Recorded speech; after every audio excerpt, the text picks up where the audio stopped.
Olá, tudo bem? Hoje eu quero começar falando de uma passagem que está lá em Mateus 11 e Jesus responde para ele: vão e digam a João o que estáis vendo e ouvindo. Os cegos veem, os surdos ouvem, os coxos andam, os leprosos são purificados e aos pobres está sendo pregado o evangelho. Jesus andava no meio dos menos favorecidos. E a gente fala de algumas experiências que nós tivemos já na rua, né, com travestis, prostitutas, e as pessoas ficam espantadas porque a gente chega perto dessas pessoas e tá na rua nas madrugadas com elas e conversa e tal.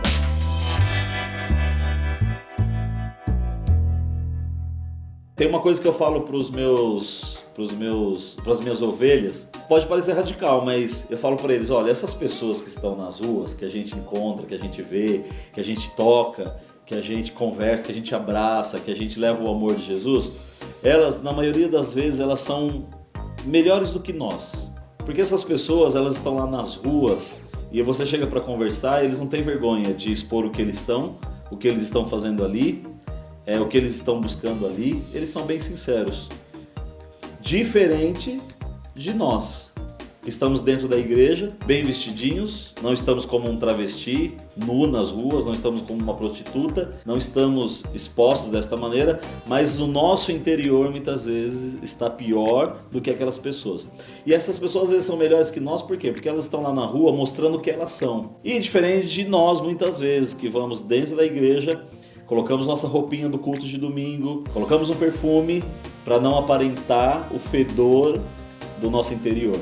A maioria dos travestis que nós encontramos nas ruas e temos um tempo de qualidade, conversamos e temos a oportunidade de falar de Jesus e orar por essas pessoas, a maioria, pelo menos, todos não, mas a maioria, eles eram líderes de louvor, eles eram líderes dentro da igreja, alguns filhos de pastor, e quando foram descobertos, quando o pecado veio à tona, a igreja não suportou. E esses dias eu ouvi uma história engraçada. Um amigo meu chegou para mim e falou: pô, pastor, um amigo meu lá na igreja confessou que tá tendo problemas na parte sexual, que ele tem tendência homossexual. E ele foi afastado de todas as atividades. Ficou no famoso banco, né? Mas aí eu virei para esse meu amigo e falei: deixa eu te perguntar uma coisa. Os mentirosos também foram colocados no banco? E os adúlteros? Aquela irmã fofoqueira que fica falando da vida de todo mundo, ela foi colocada no banco também? Porque pecado é pecado, né? Pecado não tem nível, né? A gente tem tratado diferente e tem nivelado o pecado. Esse pecado permite a pessoa estar fazendo alguma atividade, esse outro não. Esse outro ele tem que ficar no banco até passar o problema. Então, sejamos graciosos. Usemos da graça, e a questão não é afastar. A gente entende que por um período talvez a pessoa precisa realmente estar sob um cuidado, óbvio, né?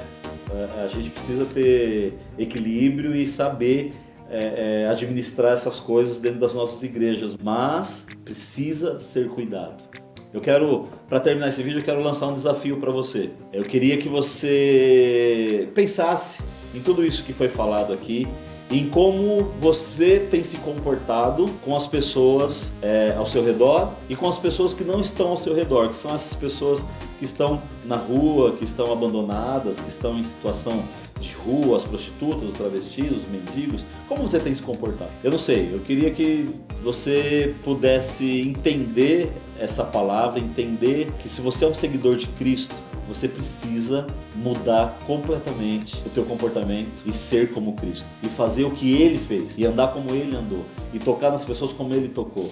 Então eu quero lançar um desafio de essa semana, ou se você assistir essa semana, a semana que você assistir esse vídeo, você procurar sair do seu comodismo, do seu normal, e parar uma hora na rua, abraçar uma dessas pessoas, chegar com amor, não acusando, não apontando o dedo para o pecado da pessoa, aperte a mão de uma dessas pessoas, olhe nos olhos dela e fale: olha, Jesus te ama, e Ele pode e quer mudar a tua história.